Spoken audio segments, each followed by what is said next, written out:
ये चुनाव सिर्फ हार जीत का नहीं है, ये सवाल है हर घर के हक का। टूटी सड़कें, गंदा पानी, बजबजाती नालियां, सुविधाओं के बदले बेतहाशा टैक्स में वृद्धि, पर सुविधाएं नहीं, बेरोजगारी। अब सिर्फ वादे नहीं, जवाब चाहिए। नगर पंचायत को चाहिए ऐसा नेतृत्व का जो दिखे नहीं, काम बोले। अब चुप बैठने का नहीं है, वोट से बदलाव लाने का वक्त है। मतदान कीजिए, सोच समझ कर कीजिए, क्योंकि इस बार फैसला जनता करेगी, आप करेंगे। आइए करेंगे नगर की बात आपके साथ। जय हिंद।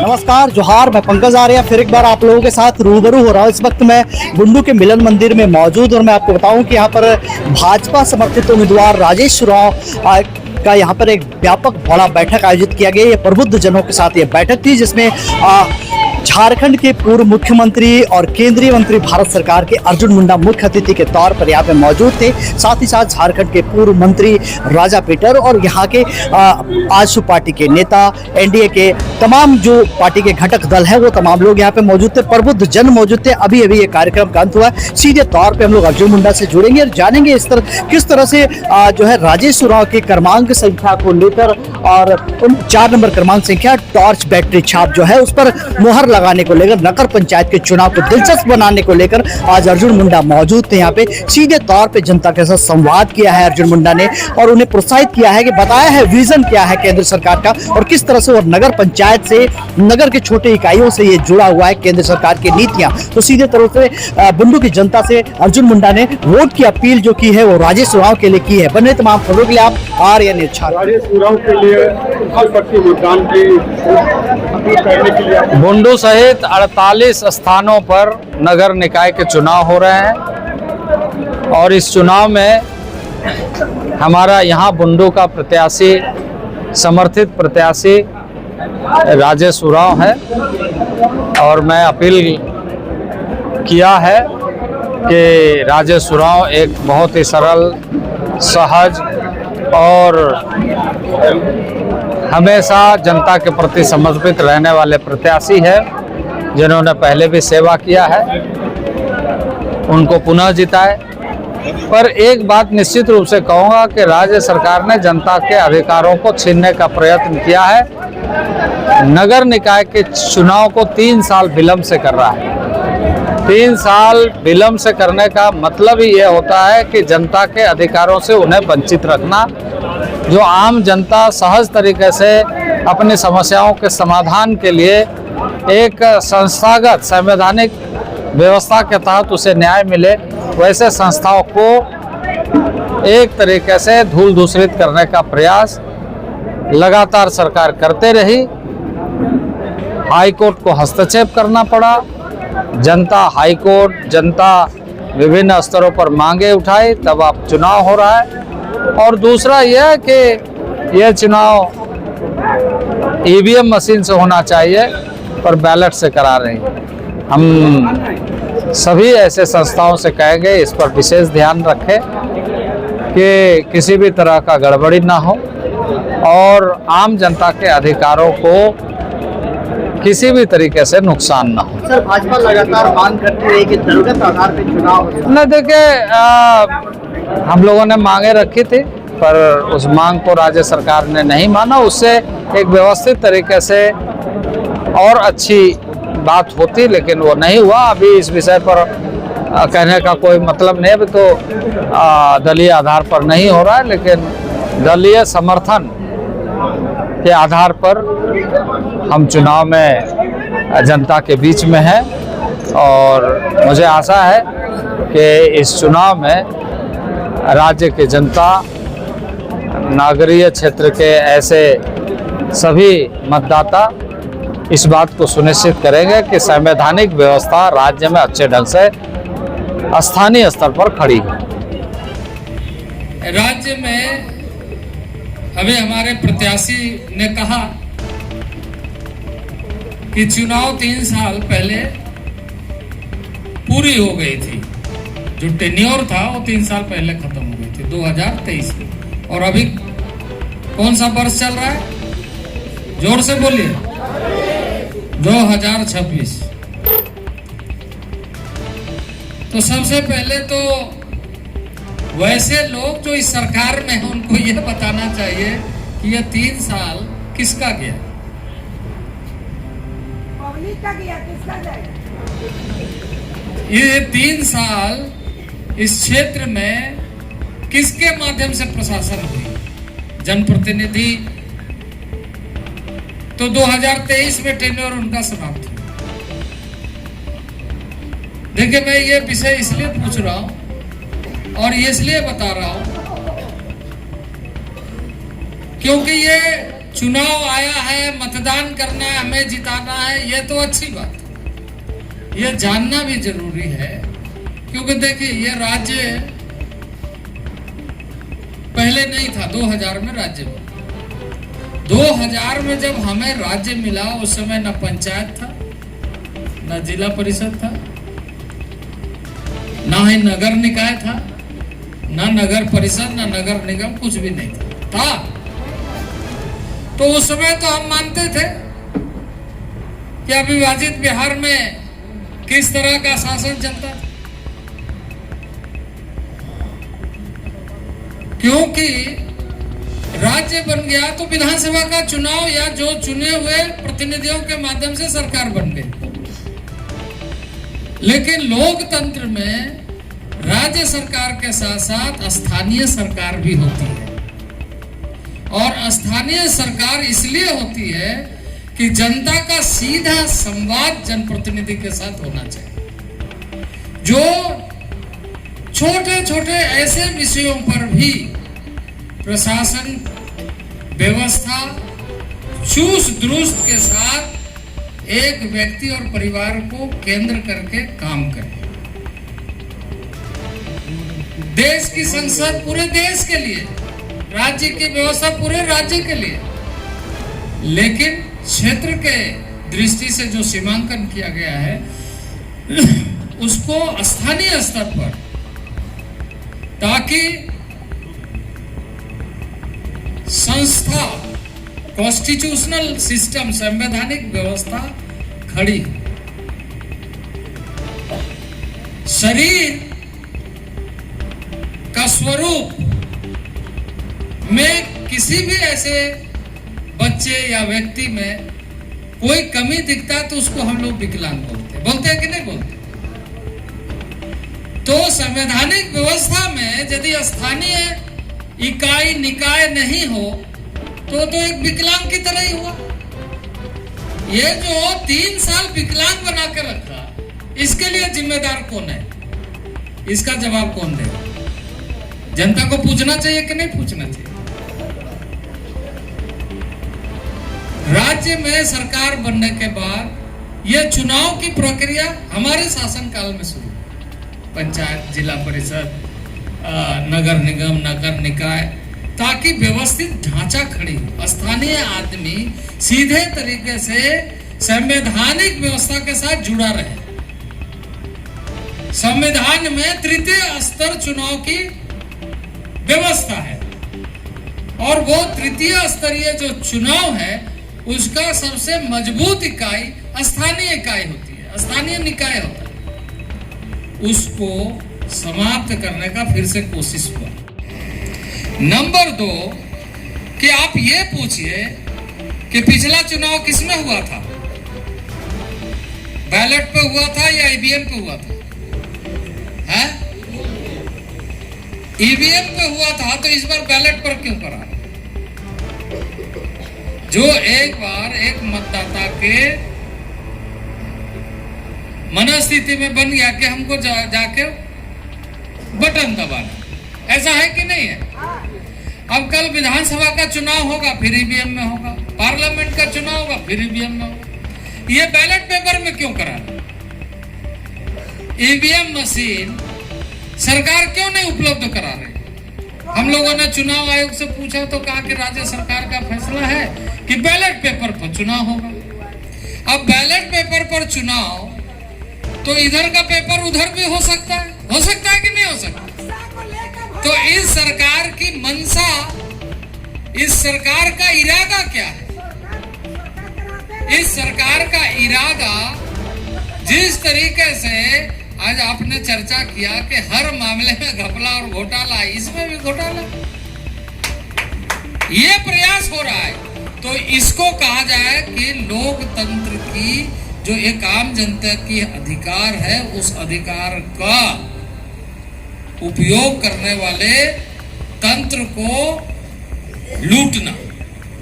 बैलेट पेपर पहले के दिन में क्या होता था, क्या हुआ, बोला बूथ लूट लिया, होता था कि नहीं होता, क्या लूट लिया, बैलेट पेपर अपने छाप दिया, ऐसा होता था। तो ये लोग भी अभी सरकारी तंत्र इन लोगों का है, बाकी लोग ऐसे ही करना चाहते हैं क्या, क्या है? तो बैलेट पेपर पर चुनाव क्यों करा रही है, इसका अंदाजा आप लगा सकते हैं। तो ये जो 2-3 ऐसे बिंदु है। दूसरा, राज्य में किस तरह का कामकाजी, कोई भी आदमी अंचल में, बाकी जगहों में, ब्लॉक में, चाहे बाकी जगहों में जाते हैं, या भी होल्डिंग वगैरह वगैरह जितने भी है, उसमें क्या हो रहा है, एक आम आदमी त्रस्त है कि नहीं है? तो इन सारे चीजों को ध्यान में रखते हुए आप सभी को देखिए, आप सभी यहाँ टोटल लगभग 16 बूथ है, और 16 बूथ है, और इस यहाँ जो संख्या है उसके अनुसार यदि गिनती करें तो हर बूथ के लिए कितने लोग हो जाए, आप चिंता करें। उस दृष्टि से सभी माताओं, बहनों, भाइयों, बुजुर्गों के साथ मिलकर के ये बताना कि भाई देखिए, आप वोट को एक तो बर्बाद मत करिए, आप वोट को लोकतंत्र की हत्या करने के लिए मत दीजिए। आप अपना भविष्य आज का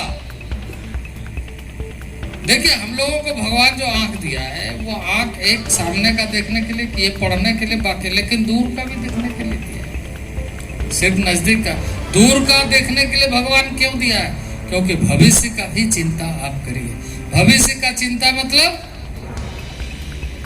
हर आदमी, हर व्यक्ति, हर परिवार सबसे ज्यादा किसका चिंता करता है? बेटा बेटी कि उसके, और सारा कमाई उसी के लिए सोचता है कि भविष्य में बेटा बेटी का क्या होगा। तो उसी को दूरदृष्टि बोलते हैं कि आप दूर तक देखिए कि बाद के दिनों में क्या होगा। आज यदि यहाँ पर इस तरह का उत्पात हो रहा है, इस तरह की घटनाएं घट रही है, लोकतंत्र का दुरुपयोग करते हुए हाईजैक करने का कोशिश कर रहा है, तो कल क्या करेगा? ऐसा सिस्टम रहेगा। तो मैं बुंडू के प्रबुद्ध जनों से, बुंडू के तमाम नागरिकों से यही कहने के लिए आया हूं कि आपके सामने आपके परिचित, आपके सहोदर, आपके आत्मीय राजेश उरांव, जिसको आपने अग्नि परीक्षा के दौर से चलते हुए देखा है, उनको फिर से जिताइए, क्योंकि उन्होंने पिछले टर्म में कोशिश किया है कि सबके सुख दुख में हम शामिल किया है कि नहीं किया है? सबके सुख दुख में शामिल होते हुए उन्होंने कोशिश किया है कि हम बुंडू नगर का सेवा करें, जिसकी चर्चा हमारे राम दुर्लभ जी कर रहे थे कि इस बुंडू नगर को हम पहले सेवा किए और आगे भी सेवा करें। मुझसे पहले वक्ताओं ने आपके सन्मुख सारी बातें रखी है, समय अभाव है और कम शब्दों में मैं इतना कहना चाहूंगा कि घर एक मंदिर होता है, लेकिन तब होता है जब वहां पर कोई विवाद नहीं होता है। विकास वहीं पर ही होगा, नए क्रिएटिव चीज आपको वहीं देखने को मिलेंगे जहां शांति होता है। आज हम बात करते हैं देश के माननीय प्रधानमंत्री और यशस्वी केंद्रीय मंत्री के मातहत संपूर्ण देश में पूर्व में जो अशांति फैली हुई थी उस पर उन्होंने अंकुश लगाया और इसी क्रम में तमाड़ विधानसभा में भी जो अशांति फैली हुई थी उस पर अंकुश लगाया और उसके मातहत ही यहाँ पर शांति बहाल हुई और उस शांति के बहाल होने से आज अमन चैन यहाँ पर ही बहाल है। हम सभी लोग इस अमन चैन में चैन की निंद्रा ले रहे हैं, लेकिन वो कहते हैं कि हर क्रांति के बाद 3 तरह के लोग जन्म लेते हैं। ये चुनाव जो हो रहा है इसमें भी 3 तरह के लोग हैं। एक खुद को लीडर बनाना है और दूसरा जो समय देख करके पाला बदलेगा और तीसरा शुद्ध अपने कारोबार को देखेगा, जो सिर्फ खुद के लिए सोचता है। आज सब यहाँ परिकार रुकती थी, गाड़ियां रुकती थी और उससे हथियार बंद होकर के लोग आपके दुकान पे जाते थे। ये वही शख्स है जिसने उसका विरोध किया था और जहां शांति लाई थी। ये वही शख्स है जब एक टूटने वाला था, रोड का चौड़ीकरण होना था, लंबोदर महतो जी यहाँ पर एसडीओ हुआ करते थे। ये तब से बचा तो आज तक बचा है। हमारे भाई लोग यहाँ पर प्रेस मीडिया से आए हैं। कुछ दिनों पहले मेरे को अखबार में पढ़ने को मिला कि ढूंढू टोल प्लाजा में किसी बाहुबली ने आतंक मचा दिया और आप भी जानते हो बाहुबली कौन है, मैं भी जानता हूँ, सारे लोग जानते हैं। ये मीडिया भी उस धर्म को प्रकाशित नहीं की। और कल आप अपने मोबाइल में देख सकते हैं कि एक विधवा महिला की जमीन पर किस तरह से अवैध कब्जा करने के लिए बाहुबली तैयार और हम सब मूक दर्शक बन के खड़े हुए। हम कहते हैं झंडा फहराकर भगत सिंह अमर रहे, गांधी, सुभाष, टैगोर, तिलक, सबका नाम लेना बहुत आसान है, लेकिन जब सामने में कुछ अवैध होता है तो हम उसके खिलाफत नहीं कर पाते। हमारी कमजोरी है। आपको आजादी चाहिए, आपको शांति चाहिए, आपको ये जो करप्शन के खिलाफ हम सभी सड़कों पर चाय पीते पीते बातें करते हैं, उससे अगर मुक्ति चाहिए तो मेरा एक निवेदन होगा आप सभी लोगों से कि भारतीय जनता पार्टी की तरफ से समर्थित उम्मीदवार, पूर्व में भी यहाँ पर नगर का अध्यक्ष रह चुके भाई राजेश सुराय जी को 4 नंबर टॉर्च साहब पर मतदान करके पक्ष में उसे पुनः बनाए और नगर पंचायत का अध्यक्ष बनाए।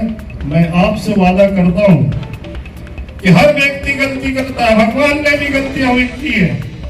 राजेश सुराय जी ने अपने कार्यकाल के दरमियान निश्चित तौर पर, यहाँ मैं कहीं शंका नहीं करता, निश्चित तौर पर उनसे भी कुछ गलतियां हुई होगी। उनके तरफ से आपका भाई, आपका बेटा, आपका सेवक हाथ जोड़ करके क्षमा मांगता है और मुझे विश्वास है कि इस मंच से जब इस बात की घोषणा की जा रही है तो भाई राजेश सुराय जी ने उन गलतियों का पुनरावृत्ति नहीं करेंगे, ऐसा मुझे विश्वास है।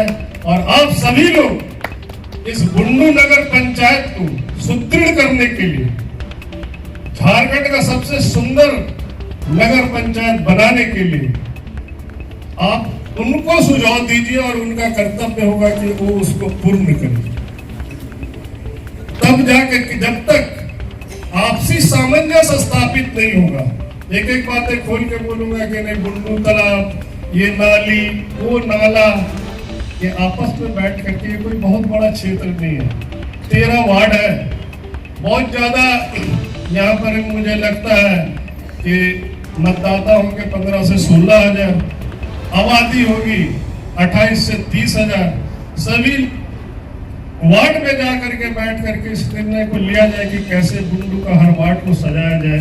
वार्ड सजेगा तो निश्चित तौर पर ये पूरा नगर पंचायत सज जाएगा और जो कुछ भी आपको आवश्यकता है, जिससे आप मुक्ति पाना चाहते हैं, वो निश्चित तौर पर वो भय आक्रांत माहौल से भी आप मुक्त होइएगा और ये जो 2-4 पैसे अनावश्यक लिए जाते हैं उससे भी हम सभी लोगों को मुक्ति मिलेगी, ऐसा मुझे विश्वास है। और मिलजुल करके ये सभी को जानकारी है कि आज हमारे बुंडू नगर पंचायत क्षेत्र की आज नगर निकाय चुनाव की बिगुल बज चुकी है और कुछ ही दिन हमारे पास समय है। और इससे पहले भी मैं यहाँ पे आप लोगों के आशीर्वाद से नगर पंचायत का अध्यक्ष रह चुका हूँ और मैं पुनः आप लोगों से निवेदन करता हूँ कि आप पुनः हमें आशीर्वाद दें। और मैं ये भी बोलना चाहूंगा कि अभी का जो वर्तमान स्थिति है, आपने देखा कि कुछ दिनों से कुछ असामाजिक तत्वों के द्वारा हमारे पोस्टर को, हमारे बैनर को फाड़ा जा रहा है और साथ में हमारे झंडा को भी फेंका जा रहा है। और मुझे आप लोगों के आशीर्वाद से इस बुंडू क्षेत्र को किस तरह से सुंदर और सुडौल बनाया जाए, इसके लिए आप लोगों ने मुझे आशीर्वाद दिया था और मैंने उससे कार्य को किया भी था। मगर मुझे 5 साल का कार्यकाल तो मिला, मगर उस बीच में 2 साल कोरोना भी आया था और साथ में यहाँ पे लोकसभा और विधानसभा भी था, जिसके कारण मुझे सिर्फ 2.5 साल का ही मौका मिला और 2.5 साल में इस बुंडू का काया ही मैंने चेंज कर दिया था। मगर आज ऐसी परिस्थिति आई है कि नगर पंचायत चुनाव 3 साल से नहीं हुई, मगर यहाँ पे नगर के कुछ ऐसे भी विपक्ष या तो ऐसे भी लोग हैं जो मुझे लगता है वो हमें 8 साल से नगर पंचायत का अध्यक्ष है अभी भी बोला जाता है।